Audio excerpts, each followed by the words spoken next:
Hello students, আশা করবো তোমরা প্রত্যেকে খুবই ভালো আছো। তোমাদের ক্লাস 10 এর সেকেন্ড ইউনিট টেস্টের ফিজিক্যাল সায়েন্সের সাজেশনস অলরেডি আমরা চলতড়িৎ, তড়িৎ প্রবাহ, রাসায়নিক বিক্রিয়া এবং পরীক্ষাগার ও রাসায়নিক শিল্পে অজৈব রসায়ন এই তিনটি চ্যাপ্টারের ওপর সাজেশনস তোমাদেরকে কমপ্লিট করেছি।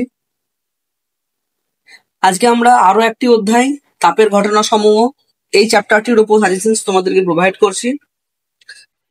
তোমাদের পরীক্ষা অলরেডি আগস্ট মাসের ফার্স্ট উইকেই আশা করবো ম্যাক্সিমাম স্কুলে কিন্তু শুরু হয়ে যাবে। সেই মতো তোমাদের সাজেশনসও আমি কিন্তু খুব তাড়াতাড়ি প্রোভাইড করার চেষ্টা করছি, একদম শেষ মুহূর্তে। যাদের প্রিপারেশন সম্পূর্ণভাবে কমপ্লিট হয়ে আছে তারা তো খুবই ভালো, এই পার্সেন্ট এখনো পর্যন্ত সেরকম ভাবে কমপ্লিট হয়নি তারা ফিজিক্যাল সায়েন্সের উপর আমার এই ভিডিওগুলো, সাজেশনস ভিডিওগুলো তোমরা অতি অবশ্যই দেখবে, তাহলে নিজেদের প্রিপারেশন কিন্তু অনেকটাই ইমপ্রুভ করতে পারবে। এবং সম্পূর্ণ সাজেশন যদি তোমরা কমপ্লিট করতে পারো তাহলে কিন্তু 100% কমন পাবে, এটুকু তোমাদেরকে আমি গ্যারান্টি সহকারে বলতে পারি। তাই অতি অবশ্যই তোমরা এই প্রশ্নগুলিকে যত্ন সহকারে খুবই ভালোভাবে নিজেদের প্রিপারেশন কিন্তু কমপ্লিট করবে। তাপের ঘটনা সমূহ এই চ্যাপ্টারটির উপর থেকে মেনলি একটি এমসিকিউ এবং তার সঙ্গে সঙ্গে দুটি তোমাদের ভিএসএ অর্থাৎ very short answer type question, এবং তার সঙ্গে একটি মাত্র 3 নাম্বারের প্রশ্ন কিন্তু এখান থেকে এসে থাকে, একটি 3 নাম্বারের প্রশ্ন। এই 3 নাম্বারকেই টার্গেট করে কিন্তু আজকে তোমাদের আমি বড় কোশ্চেন রেডি করেছি। যদি আমি তোমাদের জন্য মোস্টলি ইম্পর্টেন্ট 25টি প্রশ্ন রেখেছি, এই 25টি প্রশ্ন তোমরা যদি কমপ্লিট করতে পারো, এই সাজেশনসটি শুধুমাত্র সেকেন্ড ইউনিট টেস্টের জন্য নয়, অবশ্যই মাধ্যমিকের জন্যও বটে। কারণ এখানে আমি 2017 থেকে 2025 সাল অবধি আসা সমস্ত কোশ্চেন গুলো কিন্তু অ্যাড করা আছে আমার। তাই অতি অবশ্যই এই প্রশ্নগুলিকে তোমরা ভালোভাবে প্রিপারেশন করো। সেকেন্ড ইউনিটের সঙ্গে সঙ্গে তোমরা কিন্তু মাধ্যমিকের জন্য কিন্তু প্রিপারেশন এখান থেকে কিন্তু অনেকটাই কমপ্লিট করতে পারবে। চলো তাহলে আর কথা না বাড়িয়ে আমরা সাজেশন শুরু করি। আমি প্রশ্নগুলোকে বলছি, তোমরা কিন্তু খাতায় অবশ্যই লিখে নিও। চলো প্রথম প্রশ্নটি দেখো, তরলের 2 প্রকার প্রসারণ গুণাঙ্ক থাকার কারণ কি?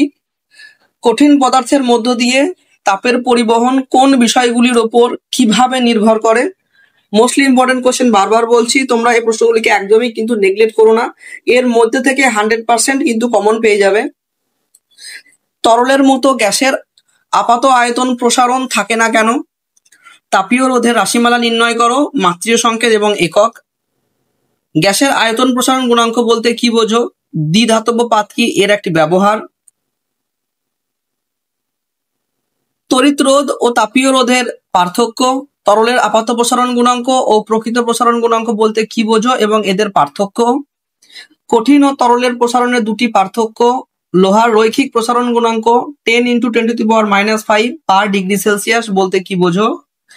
জলের ব্যতিক্রান্ত প্রসারণ বলতে কি বোঝো? গ্যাসের 2 প্রকার প্রসারণ গুণাঙ্ক থাকে কেন? গ্যাসের আয়তন প্রসারণ গুণাঙ্কের সংজ্ঞায় প্রাথমিক উষ্ণতা 0 ডিগ্রি সেলসিয়াস থাকে কেন? দ্বিধাতব পাত কাকে বলে? Repeated question. রিভেট করা দ্বিধাতব পাতকে উত্তপ্ত করলে বেঁকে যায় কেন?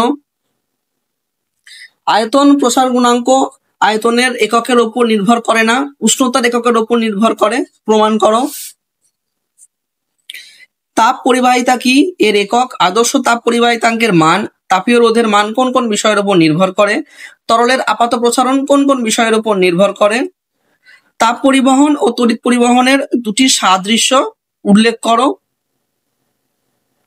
নেক্সট প্রশ্ন, গ্যাসের আয়তন প্রসার গুণাঙ্কের সংজ্ঞায় কি কি স্থির থাকে?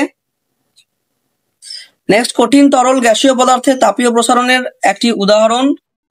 রেল লাইনের পরপর 2 পাতের মধ্যে নির্দিষ্ট ব্যবধানে ফাঁক রাখা হয় কেন? দৈর্ঘ্য, আয়তন এবং ক্ষেত্র প্রসারণ গুণাঙ্কের সম্পর্ক। দৈর্ঘ্য প্রসারণ গুণাঙ্ক কি? এর একক। তরলের আপাত প্রসারণ গুণাঙ্ক ও প্রকৃত প্রসারণ গুণাঙ্কের মধ্যে কোনটি তার নিজস্ব ধর্ম এবং কেন? তাহলে তোমাদের এই 25টি প্রশ্নই কিন্তু মোস্টলি ইম্পর্টেন্ট সায়েন্টিফিক ওয়েতে।